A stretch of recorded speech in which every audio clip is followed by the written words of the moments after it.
kind of music is AJJ?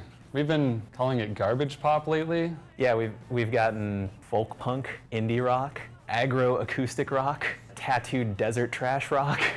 A lot of people have called it a lot of things throughout the year. It's basically just rock and roll music, I suppose. The band's been playing for 12 years now. I hope that our music has evolved over the last 12 years or so. It was much more acoustic focused in the beginning. And then we've kind of been back and forth sometimes. We have albums that would have, an acoustic song next to like just a straightforward like punk song. I'd say that we've also gotten a lot better at just performing, playing our instruments. Now that we have this bigger band, we've all been playing together now for like 4 or 5 years, so that becomes tighter rather than a couple of guys inviting a bunch of friends in to just sit in on recordings, like actually having the group of people work on developing the songs, and then also having that communication that you get when musicians are playing together on a regular basis. So, and we also just enjoy not making the same record, so just kind of evolution just for the sake of our own personal fulfillment, and that we're doing something different, not doing the same thing over and over again.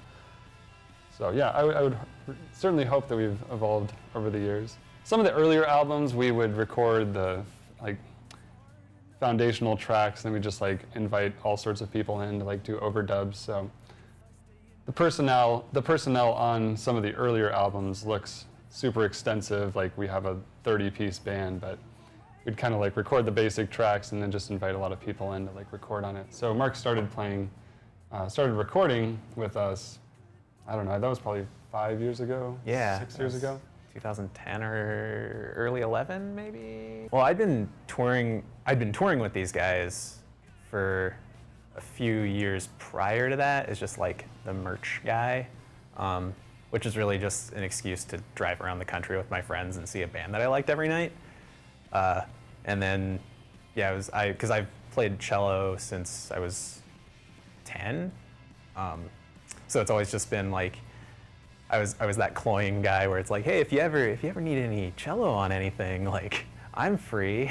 And then, yeah, just between hanging out and then going on tours, I just wanted to keep doing it, I guess, and luckily I was allowed to be in the band. It's pretty cool.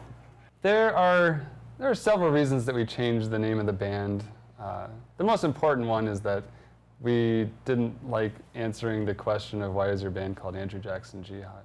Just to, sort of look down at your feet and just be yeah, it's Andrew Jackson Jihad. So now we can definitely say the band name with more confidence, and not having there was nothing wrong with the name Andrew Jackson Jihad unless you're the kind of person who doesn't understand the context of it, which I would say more often than not the kind of authority figure that we have to sheepishly tell that to is the person who would think that we are bad people because of that.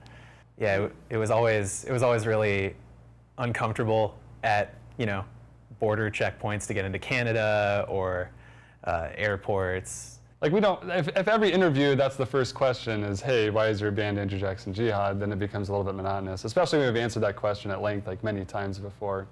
But then also, if that's the main, if it's a challenge to our fans and that hey, do you like our band because of the band name or do you like our band because of the music? So that's another reason that we saw. It'd be interesting. I did not anticipate the type of backlash that there was. People got seriously upset, which I can understand. They feel they identify with it. They really like the band name, and then since we're moving away from it, they feel maybe they feel we're taking something away from them, which I don't care. People can call us whatever they want to call us personally, but we're going to call ourselves AJJ from here on out. Open up your ugly mouth and sing the words inside you spit them out.